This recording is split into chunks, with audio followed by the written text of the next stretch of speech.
పెళ్ళంటే just function హాల్స్లో జరిగిపోతుంది.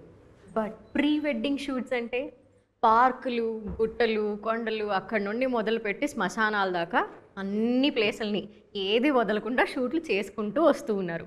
మరి ది గ్రేట్ ప్రీ వెడ్డింగ్ షోలో ఏమేమి ఎక్స్ప్లోర్ చేశారు, ఎక్కడెక్కడ షూట్లు జరిగాయి అనే విషయాల గురించి మాట్లాడడానికి మనతో పాటు తిరువురు గారు అలాగే శ్రావ్య ఇద్దరు ఉన్నారు. సో మాట్లాడేద్దాం. హాయ్, ఎలా ఉన్నారు ఇద్దరు? ఎగ్జాస్టెడా?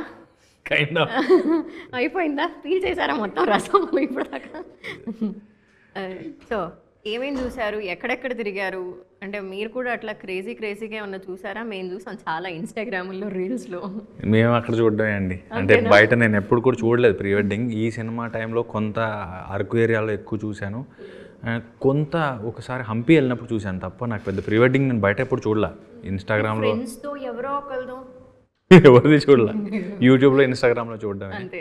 బయట చాలా తక్కువ. కానీ డ్రోన్ ఎగురుతున్నప్పుడు ఓహో ఇక్కడ ప్రీ వెడ్డింగ్ అవుతుంది అని అర్థమైంది. ఎందుకంటే కింద షూటింగ్ ఏమి ఉండదు, ఇంకెవరు ఎగరేస్తారు అన్నప్పుడు కొన్ని హంపి కానీ అరకు కానీ చూశాను. వాళ్ళేమి ఎక్స్ట్రీమ్ వెళ్ళలేదు పాపం. అంటే ఫిక్స్డ్ లొకేషన్స్, ఆ సినిమాటోగ్రాఫర్ కెమెరా స్టూడియో ఎవరైతే ఉంటారో ఫిక్స్డ్ పొజిషన్ అంటే లొకేషన్స్ ఉంటాయి వాళ్ళకి. అక్కడ వుడ్స్ అని ఒక ప్లేస్ ఉంటుంది అరకు దగ్గర, మొత్తం చెట్లు ఉంటాయి, అది ఒక ఫేమస్ ప్లేస్. అండ్ కొండల బ్యాక్డ్రాప్లో ఒక రోడ్డు మీద ఒక ప్లేస్ ఉంటుంది, అది చాలా పర్టికులర్గా అక్కడ చేస్తారు. సో ఫిక్స్డ్ ప్లేసెస్లో మాత్రమే చేస్తారు, వాళ్ళంతటా చేయరు. సో మేబీ ఏదైతే శ్మశానాల్లో బురదల్లో చేసేవైతే మేబీ అది ఇంకా పరాకాష్ట. అది రిఫరెన్స్ కూడా ఏమన్నా లేదు కదా? యాక్చువల్ డైరెక్టర్ వద్దన్నాడు. అచ్చా, ఓకే.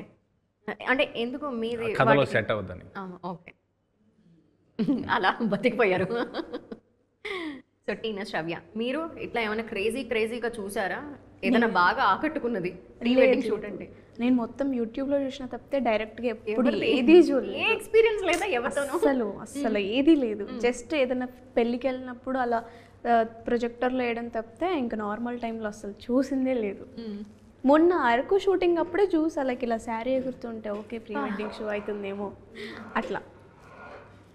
మీరెవరికైనా సజెస్ట్ చేయాలంటే ఏదైనా ప్లేసెస్ సజెస్ట్ చేస్తారా? ఇక్కడ బాగుంటుందేమో, వెళ్ళండి, ట్రై చేయండి ప్రీ వెడ్డింగ్. ఇప్పుడు ఎక్స్పీరియన్స్, మూవీ ఎక్స్పీరియన్స్ నేనైతే అరకువేనా, ఆల్రెడీ స్పాట్స్ ఉన్నాయి కాబట్టి అరకు. అండ్ డిపెండ్స్, అంటే వీళ్ళు ముందే షూట్ చేయడానికి ముందే ఎలాంటిది కావాలనేది వీళ్ళకి ఒక రిక్వైర్మెంట్ ఉంటుంది. యాక్టర్స్ ఫేవరెట్ యాక్టర్స్వి, లేకపోతే బాగా పాపులర్ అయినవి, లేకపోతే మూమెంట్స్ కానీ, లేకపోతే మ్యూజిక్ కానీ ఇవేవో ఉంటాయి కదా.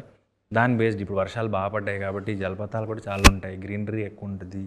అండ్ ఇప్పుడు మిస్టీ ఫాగ్ సీజన్ కాబట్టి మీకు ఇంకా ఒక్కొక్క ఏరియాలో ఒకటి దొరుకుతుంది. హిల్ స్టేషన్లో ఒకలా ఉంటాయి, అరకు ఒకలా ఉంటుంది.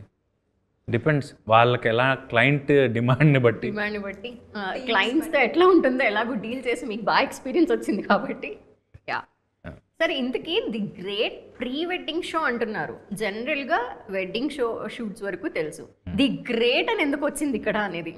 ప్రీ వెడ్డింగ్ అనే ఒక జీవితంలో జరిగిన ఒక ఘట్టం ఎందుకు గ్రేట్గా అయ్యింది అని చూపించే షోనే ప్రీ వెడ్డింగ్ షో.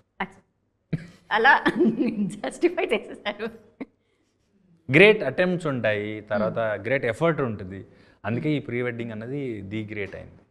నేను చూసా, టీజర్లో కొంచెం చూపెట్టారు, ఆ ఎఫర్ట్స్ కనిపించాయి. మీరేమైనా కష్టపడ్డారా? మిమ్మల్ని ఏమైనా ఫొటోస్ తీసారా ఎప్పుడైనా?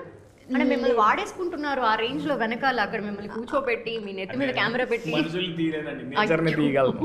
అంతే. అంటే నేను నిజంగా మనుషులు తీసినప్పుడు ఎవరు నువ్వు బాగా తీసావని అనలేదండి నన్ను. అంటే ఉడతలు పిట్టలు నన్ను ఎప్పుడు నువ్వు బాగా తీయలేదు అనలేదు కాబట్టి అవి బాగా వస్తాయి. నన్ను ఒక ట్రైపోడ్లో యూజ్ చేసుకుని తప్పితే నన్ను ఎప్పుడు కెమెరా లెన్స్లో పెట్టి తీయలేదు. అదే అలాగే రియల్గా కూడా తీయలేదా ఎప్పుడు? రియల్గా తీశారు ఆఫ్టర్ షూట్ ఫొటోస్ తీశారు.